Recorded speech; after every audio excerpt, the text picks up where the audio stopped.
ప్రపంచంలోనే ఎత్తైన రాముడి విగ్రహాన్ని గోవాలో ఆవిష్కరించారు ప్రధాని మోదీ. ఉడిపి మఠంలో ప్రత్యేక పూజలు చేశారు. శత్రువును శిక్షించడానికి భగవద్గీత ఆదర్శమన్నారు ఈ సందర్భంగా మోదీ. బీహార్ ఎన్నికల తర్వాత ప్రధాని మోదీ ఆధ్యాత్మిక క్షేత్రాల యాత్ర కొనసాగుతోంది. ప్రపంచంలోనే అత్యంత ఎత్తైన రాముడి విగ్రహాన్ని దక్షిణ గోవాలో ఆవిష్కరించారు ప్రధాని మోదీ. పర్యాటక గోవాకు పవిత్రతను జోడించారు. దక్షిణ గోవాలోని గోకర్ణ జీవోత్త మఠంలో శ్రీరాముడి విగ్రహాన్ని ఆవిష్కరించారు మోదీ. గోవా గవర్నర్ అశోక్ గజపతిరాజు, సీఎం ప్రమోద్ సావంత్ తో పాటు వేలాది మంది ప్రజల సమక్షంలో జై శ్రీరామ్ అంటూ విగ్రహాన్ని ఆవిష్కరించారు. సర్వాంగ సుందరంగా 77 అడుగుల ఎత్తులో ఈ రాముడి కాంస్య విగ్రహం ఏర్పాటైంది. గోకర్ణ జీవోత్తం మఠం 550వ వార్షికోత్సవం సందర్భంగా ప్రధాని ఈ విగ్రహాన్ని ఆవిష్కరించారు.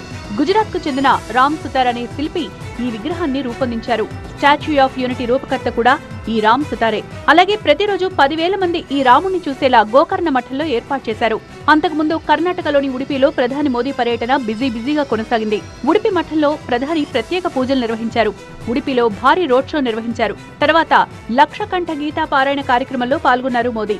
ఉడిపికి గుజరాత్ లోని ద్వారకా నగరానికి ఎంతో అనుబంధం ఉందన్నారు మోదీ.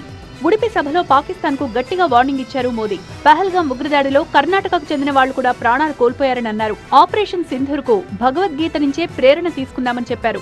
భగవద్గీత శాంతిని బోధించిందని, అదే సమయంలో యుద్ధ తంత్రాన్ని కూడా నేర్పిందన్నారు. పహల్గాం లాంటి దాడులు జరిగితే గతంలో చర్యలు చాలా ఆలస్యంగా ఉండేవని, తమ ప్రభుత్వం మాత్రం వెంటనే ప్రతీకారం తీర్చుకుందన్నారు.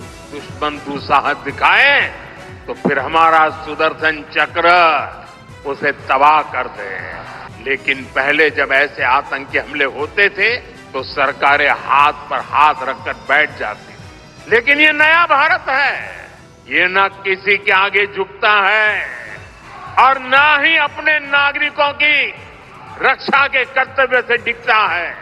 हम शांति की स्थापना भी जानते हैं और शांति की रक्षा करना भी जानते हैं.